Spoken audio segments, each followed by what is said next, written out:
जम्मू कश्मीर के मुख्य सचिव और सभी हमारे सीनियर ऑफिसर्स, प्रेस और मीडिया के मित्रों,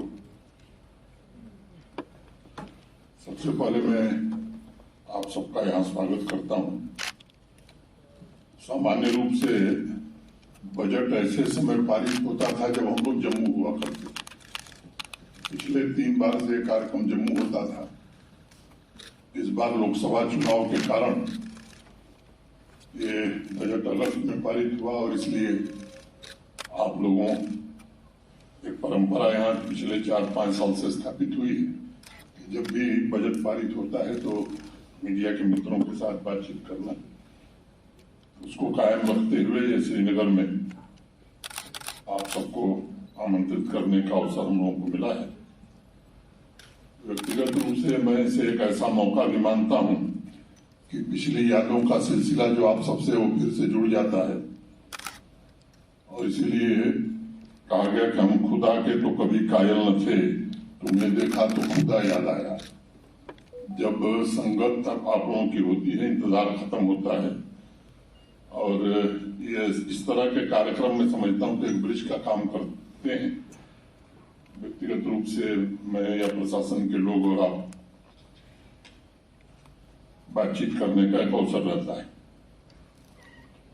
मुझे ये पता है कि मीडिया का साक्षी भाव घटनाओं को रिपोर्ट करने का, या मैं कहूं कि उसमें आपका अहम रोल है और आपसे बेहतर कोई नहीं जानता है। पिछले 5 वर्षों में मैं एक बात कह सकता हूं कि आम आदमी की आकांक्षाएं और सामाजिक आर्थिक विकास के क्षेत्र में जम्मू कश्मीर ने काफी प्रगति की और मुझे लगता है कि खुली हवा में सांस लेने का लंबे समय के बाद यहाँ के आम नागरिकों को अवसर मिला है। अपनी मर्जी से जीने का अधिकार सामान्य व्यक्ति को मिला है और अगर मुझसे कोई पूछे कि इन 5 सालों को किस तरह से आप देखते हैं तो मैं इन 5 वर्षों को शांति, प्रगति और समृद्धि के कालखंड के रूप में देखता हूं। जो लोकसभा के चुनाव हुए, या मैं कहूं कि लोकतंत्र का जो पर्व हुआ, मोटे तौर पर ओवरऑल 58.46% मतदान पूरे जम्मू कश्मीर में हुआ। वैदिक की अगर मैं बात करूं तो यहाँ भी 50% से ज्यादा मतदान हुआ और लंबे समय के बाद 3.5 दशक के बाद इस तरह का मतदान लोगों ने बढ़ चढ़ करके किया। स्वाभाविक रूप से ये जमहूरियत या लोकतंत्र में लोगों ने अपनी आस्था व्यक्त की। यहाँ के बारे में बड़ा मशहूर किस्सा था, कभी गुरु साहब को मालूम है, एक श्रीनगर में कलेक्टर साहब हुआ करते थे। तो यहाँ 2 तरह के विधायक होते थे, खलीक नाम था उनका कलेक्टर साहब। एक खलीक साहब के एमएलए होते थे, एक जनता के एमएलए होते थे। मुझे लगता है कि लंबे समय बाद भारी मतदान हुआ और निष्पक्षता पूर्वक जिसको जहां मर्जी हो वोट दे चुनाव कराने में प्रशासन को सफलता मिली। और मैं जो बजट पारित हुआ है उसकी चर्चा करके मोटे मोटे बिंदुओं की, बाकी आपके सवाल लिए जाएंगे। आप सबके ध्यान में होगा कि ये 24-25 का जो बजट है 23 जुलाई को पार्लियामेंट में ले किया गया था और 8 अगस्त को संसद के दोनों सदनों से ये पारित हुआ है। साइज जो बजट का है वो 1,18,03,90 करोड़ रुपए, 1.18390 करोड़। और पिछले साल का जो एक्सपेंडिचर है इससे 30,889 करोड़ ज्यादा है। एडमिनिस्ट्रेटिव सेक्टर में मोटे तौर पर रेवेन्यू एक्सपेंडिचर हमारा जो है वो 9881.68 करोड़, सोशल सेक्टर में लगभग 24,870.50 करोड़, इंफ्रास्ट्रक्चर सेक्टर में लगभग 16,000 करोड़ और इकोनॉमिक सेक्टर में लगभग 555.48 करोड़। कैपिटल एक्सपेंडिचर में पहले की तुलना में मैं समझता हूं कि भारी वृद्धि हमने की है। सोशल सेक्टर में हम लगभग that's 17.65 करोड़। इंफ्रास्ट्रक्चर के सेक्टर में 11,664.45 करोड़ और इकोनॉमिक सेक्टर में 6,943.20 करोड़ ये खर्च कर रहे हैं। Capital expenditure contribution towards GDP 14.01%, और अगर मैं पिछले 5-6 सालों से तुलना करूं तो एक तरह से डबल हो गया है। जीएसडीपी फॉर द ईयर 24-25 ये प्रोजेक्टेड है 2,63,399 crore, 263,399 crore, which shows a growth of 7.5% over GSDP of 23-24. Tax या gross domestic product ratio for 24-25 has been projected at 7.92%, which is higher than previous year, that is 5.68%. Challenges आपको पता है, जम्मू कश्मीर में historically या legacy का challenge रहा है, फिस्कल मैनेजमेंट खास तौर से, और जो एक्सटर्नल प्रेशर रहे हैं हमारे ऊपर, हाई लेवल रहा है कमिटेड एक्सपेंडिचर का, और बिजली के क्षेत्र में एटीसी लॉसेस देश में सबसे ज्यादा रहे हैं, जो हमारे लिए चैलेंज था, और इसके कारण दिक्कतें भी थी। यूटी गवर्नमेंट ने काफी प्रयास किया है अपने प्रोजेक्ट एग्जीक्यूशन में, रेवेन्यू ऑगमेंटेशन में, और एटीसी लॉसेस को कम करने का विशेष प्रयास किया गया है। रेवेन्यू ऑगमेंटेशन जो हुआ है मोटे तौर पर जीएसटी रिटर्न कंप्लायंस, ई स्टैंपिंग सिस्टम, डीलर रजिस्ट्रेशन का एक्सपेंशन और ट्रांसपेरेंट एक्साइज ऑप्शन, इसके कारण रेवेन्यू रिसीट्स हमारी बढ़ी हैं, जहां 23-24 में 12,753 करोड़ था, वो इस साल बढ़कर के 13,900 करोड़ हो गया। जीएसटी कलेक्शन में 12% का इंक्रीज है, एक्साइज में 39% का मोटे तौर पर इंक्रीज है।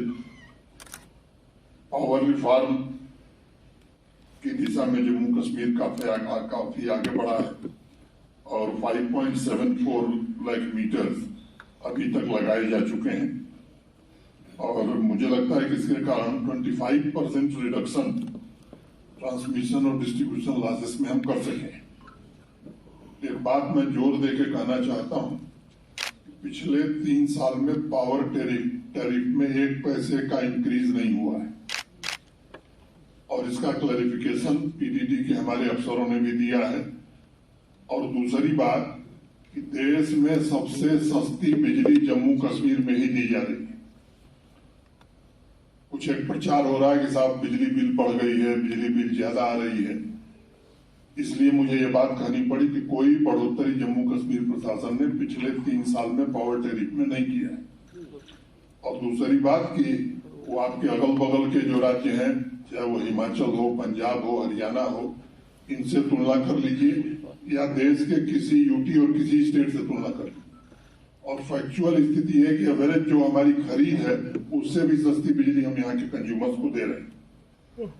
अनेक एक्सपेंडिचर रिफॉर्म भी पिछले 4-5 वर्षों में जम्मू कश्मीर प्रशासन ने किया है।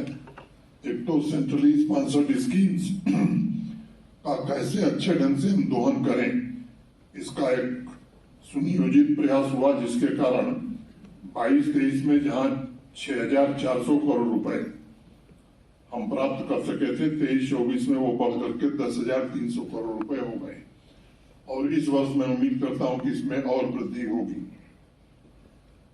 टेक्नोलॉजी रिफॉर्म्स के कारण ट्रांसपेरेंसी और अकाउंटेबिलिटी, खासतौर से बजटिंग और एक्सपेंडिचर के मैनेजमेंट में इसने बड़ा योगदान किया है, और एक सिस्टमेटिक ड्राइव चला करके प्रोजेक्ट्स की physical monitoring, geo tagging, photography के कारण काम की स्पीड हमारी 10 गुनी बढ़ी है। आधार सीडिंग और बायोमेट्रिक वेरिफिकेशन के कारण जो एलिजिबल लोग हैं उनको सोशल सिक्योरिटी स्कीम्स का लाभ मिल रहा है और जो लीकेज था वो पूरी तरह से बंद हो गया है। अभी वित्त मंत्री जी को आपने सुना, इफेक्टिव फिस्कल मैनेजमेंट पर उन्होंने जम्मू कश्मीर प्रशासन की सराहना की है और मुझे लगता है कि इसका बड़ा लाभ हमें हुआ है ट्रांसपेरेंसी लाने में, और पहली बार 28,000 करोड़ हमारा जो लंबे समय से ड्यूज था पावर सेक्टर का वो रीपे कर सके हैं। नहीं तो ऋणम कृत्वा घृतम पीवेत, एक कहावत हमारे यहाँ, यावत जीवे सुखम जीवे ऋणम कृत्वा घृतम पीवेत। जब तक जिए सुख से जिए, कर्जा लीजिए और घी पीजिए। तो उस व्यवस्था से जम्मू कश्मीर पूरी तरह से बाहर निकल गया है। 77 ईयर्स में पहली बार यूटी ने कंट्रीब्यूट किया है कंटिजेंसी फंड जो आरबीआई ने क्रिएट किया है। 23-24 में फिस्कल डिसिप्लिन और खर्चों में कटौती के कारण हुंडीज और ओवरड्राफ्ट से अब जम्मू कश्मीर बाहर निकल गया है, जो यहाँ की परंपरा थी।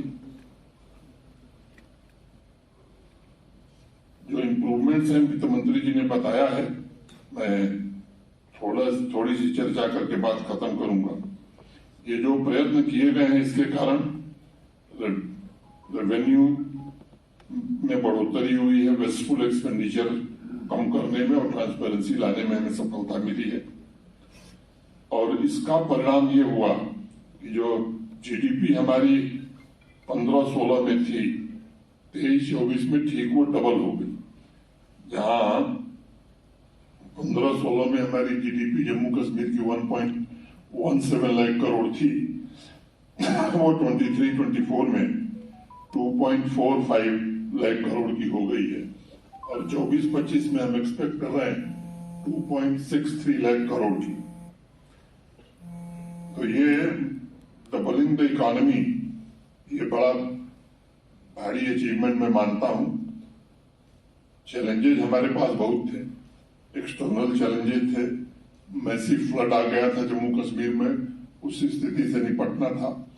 और पूरी मैं कहूं कि दुनिया की सबसे बड़ी महामारी कोविड 19 करोड़ के घाटे में था, वो 23-24 में 1700 करोड़ के मुनाफे में। तो मैं समझता हूं कि टर्न अराउंड कैसे हुआ, ये इन प्रयासों का एक नतीजा है।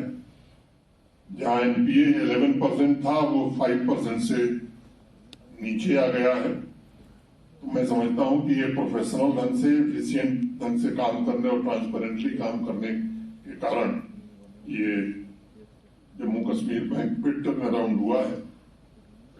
अगर मैं बात करूं कि जम्मू कश्मीर बैंक का रोल भी अब बढ़ गया है, चाहे वो हमारी एचएडीपी की स्कीम हो, चाहे सेल्फ एम्प्लॉयमेंट की हमारी स्कीम हो, पहले की तुलना में अगर क्रेडिट देखेंगे आप तो जम्मू कश्मीर के किसान हो, नौजवान हो, महिलाएं हैं या इंडस्ट्री है, इसको पहले से काफी ज्यादा जम्मू कश्मीर बैंक की ओर से फाइनेंस दिया जा रहा है। बावजूद इसके वो लाभ में है। यूनियन गवर्नमेंट ने इन प्रयासों को सराहा है, वित्त मंत्री जी को आपने सुना है, और अब उसको मैं दोहराने नहीं जा रहा हूं कि 17,000 करोड़ रुपए का एक स्पेशल असिस्टेंस भारत सरकार ने हमें दिया है। और उन्होंने बताया कि अब GDP ratio will reduce to 3%, fiscal deficit to GDP ratio will reduce to 3%। मैं समझता हूं कि ये बाकी राज्यों की तुलना में बहुत बेहतर है। मेजर आउटले का विवरण है, वो कागज आपको दे दिया जाएगा। उस पर मैं समझता हूँ मोटे तौर पर मैंने आपके सम्मुख विषय रखा है। और अगर आप लोगों को कुछ जानकारी चाहिए, पुलिस और सिक्योरिटी का एक्सपेंडिचर मोटे तौर पर 11% हमारे बजट का रहा है, जो अब भारत सरकार उसका वहन करेगी। और साथ ही अगर कोई सवाल हो तो हमारे चीफ सेक्रेटरी भी हैं, फाइनेंस सेक्रेटरी भी हैं, सारे हमारे सीनियर अफसर हैं, आप पूछ सकते हैं।